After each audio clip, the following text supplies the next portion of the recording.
बादाम और अखरोट वाला ये हलवा हम सूजी से नहीं बल्कि गंदम के आटे से बनाएंगे, जो कि हमारे घर में ही मौजूद होता है। और ये इतना मज़ेदार बनता है कि आप एक बार बना लेंगे तो आप बर्फ़ी को भूल जाएंगे और आप इसे बार बार बनाकर खाना पसंद करेंगे।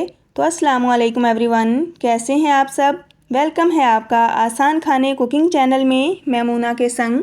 तो आज मैं आपके साथ शेयर करूँगी आटे की मदद से बनने वाला ये मज़ेदार सा हलवा। रेसिपी बहुत ही इंटरेस्टिंग और मज़ेदार होने वाली है, तो प्लीज़ आप एंड तक मेरे साथ रहिए और रेसिपी को फुल वॉच कीजिए। तो फिर चलें बनाना स्टार्ट करते हैं। बिस्मिल्लाहिर्रहमानिर्रहीम। तो आज मैं आपको प्याली की मदद से इसकी पैमाइश बताऊंगी ताकि हर कोई इजीली इसको बना सके। तो यहाँ पर 2 प्याली मैं फ़ाइन आटे का यूज़ करूँगी। आप इसकी जगह पर घर में सुरख आटा भी ले सकते हैं, जो कि हम आम चक्की से लेकर आते हैं। तो आटे को मैंने अच्छे से छान लिया है, आप भी इसे ज़रूर छान कर यूज़ कीजिए। तो इसके साथ ही मेरे पास 1 प्याली गुड़ है, जिसे मैंने छोटे छोटे टुकड़ों में पीस लिया है। आप गुड़ के बजाय इसमें चीनी का भी यूज़ कर सकते हैं, लेकिन गुड़ से बनने वाला हलवा बहुत ज़्यादा डिलीशियस बनता है। तो इसके साथ ही मेरे पास 2 टेबलस्पून बादाम है और 2 टेबलस्पून मैंने अखरोट गिरी ली है। तो आप इनकी मिकदार ज़्यादा भी कर सकते हैं, लेकिन गर्मी है चूँकि, इसलिए मैं इसमें थोड़ा थोड़ा ही ड्राई फ्रूट ऐड करूँगी। तो इसी प्याली की मदद से मैं इसमें घी भी डालूँगी। तो घी की मिकदार मैंने 1 प्याली लेनी है। आपने भी इसी तरह रेसिपी को फॉलो करते हुए इसे बनाना है, तो आपका भी हलवा बहुत मज़ेदार बनकर तैयार होगा। तो चलें फिर इसे बनाना स्टार्ट करते हैं। तो कढ़ाई को हमने चूल्हे पे चढ़ा दिया है। सबसे पहले हम इसमें घी डाल देंगे। आप ये हलवा ऑयल में भी बना सकते हैं, लेकिन घी में बनाया हुआ हलवा बहुत ज़्यादा मज़ेदार बनता है। तो इसलिए कोशिश कीजिए कि इसे आप घी में ही बनाएं। तो जब तक घी हमारा मेल्ट होता है, हम शीरे की तैयारी कर लेते हैं। यहाँ पर हमने गुड़ को एक पतीली में डाल दिया है। तो इसके साथ ही अब मैं इसमें 4 प्याली पानी ऐड करूँगी। 2 प्याली मेरे पास आटा है, 4 प्याली उसमें हम पानी डालेंगे, यानी 1 की बजाय 2 प्याली पानी, तो 2 में हम 4 प्याली पानी डालेंगे। 1 प्याली मेरे पास गुड़ है और 1 प्याली ही मैंने घी यूज़ किया है। घी हमारा अच्छे से गर्म हो चुका है। हलवे की खुशबू और टेस्ट को मज़ेदार बनाने के लिए हम इसमें इलायची के दाने डाल देंगे। इलायची के दानों को हम थोड़ा सा इसमें कड़कड़ाएंगे। जैसे मज़ेदार सी खुशबू आए तो हम इसमें आटा डाल देंगे। तो आटा डालकर हमने इसकी हल्के हाथों से मिक्सिंग करनी है। आपने भी इसी तरह इसको हल्के हाथों से मिक्स करते जाना है। शुरू में आपको इसको हिलाने में थोड़ी दिक्कत ज़रूर आएगी, लेकिन आप इसको इसी तरह मीडियम टू लो फ्लेम पर रखकर हिलाते जाएंगे तो ये थोड़ी ही देर में सिमट जाएगा और बहुत अच्छे तरीके से हमने इसकी भुनाई करते जाना है। तो आप भी इसी तरह इस रेसिपी को फॉलो करते हुए हलवे की तैयारी करें। तो ये देखें, यहाँ पर तकरीबन 2 से 3 मिनट ही लगे हैं, हमारा हलवा अच्छे से सिमट चुका है। तो दूसरी तरफ मैंने शीरे को भी चढ़ा दिया है, तो शीरा भी हमारा पकता रहेगा। तो चलें अब साथ ही मैं आटे की भुनाई कर लूँगी और साथ ही मैं ड्राई फ्रूट्स की कटिंग भी कर लेती हूँ। तो आप इसको बारीक पीस कर भी डाल सकते हैं, लेकिन मैं इसको यहाँ पर थोड़ा मोटा रख कर काट कर डालूँगी, क्योंकि हलवा खाते हुए जब ड्राई फ्रूट्स दांतों के नीचे आएँ तो बहुत ही मज़ेदार सा फ्लेवर आता है। तो आप भी इसी तरह ड्राई फ्रूट्स को काट कर यूज़ कीजिए। तो ये देखें, मैंने बादाम और अखरोट की कटिंग कर ली है।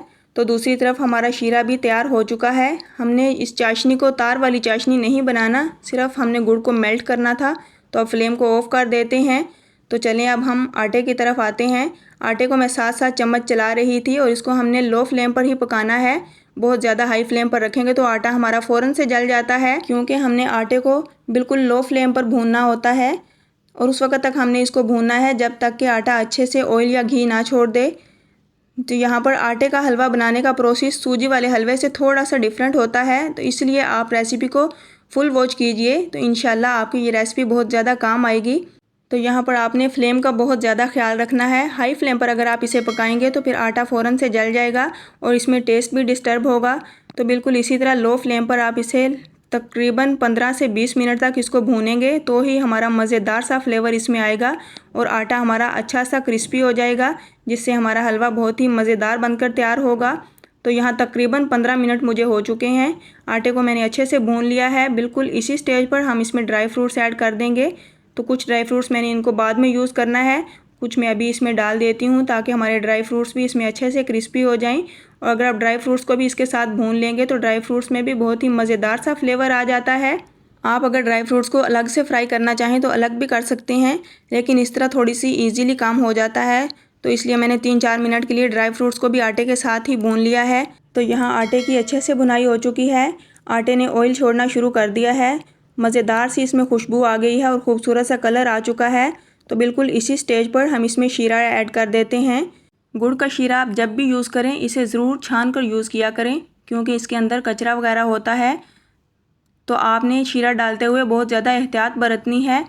फ्लेम आपने इसका ऑफ़ कर देना है, क्योंकि शीरा भी हमारा गर्म है और आटा भी बहुत ज़्यादा गर्म है, तो इस तरह इसका उछलने का डर होता है। तो अब फिर से हम इसके नीचे मीडियम टू लो फ्लेम रखते हुए इसे हिलाते हुए पकाते जाएंगे, ताकि इसमें गुठलियाँ ना पड़ें। और अगर इसमें गुठलियाँ पड़ भी जाएं तो आपने टेंशन नहीं लेनी।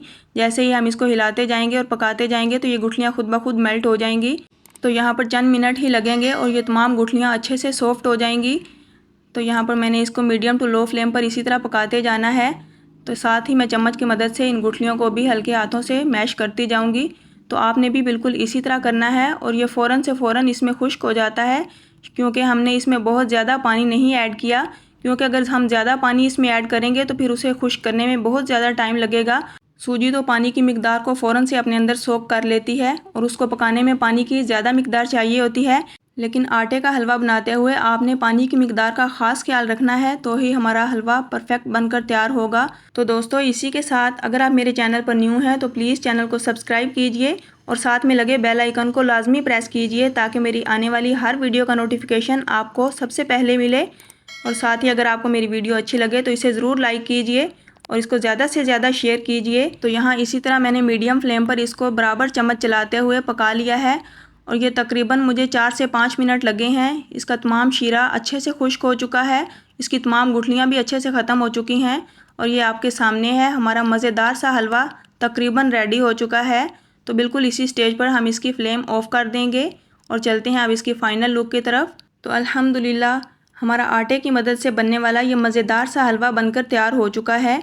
ये बहुत ही अमेजिंग सी लुक के साथ बहुत ही यमी सा हलवा आप भी बनाकर ज़रूर ट्राई कीजिए। और अगर आप इसे ट्राई करें तो इसे गुड़ में ही बनाकर इंजॉय करें, तो इंशाल्लाह आपको ये फ्लेवर बहुत ज़्यादा पसंद आएगा।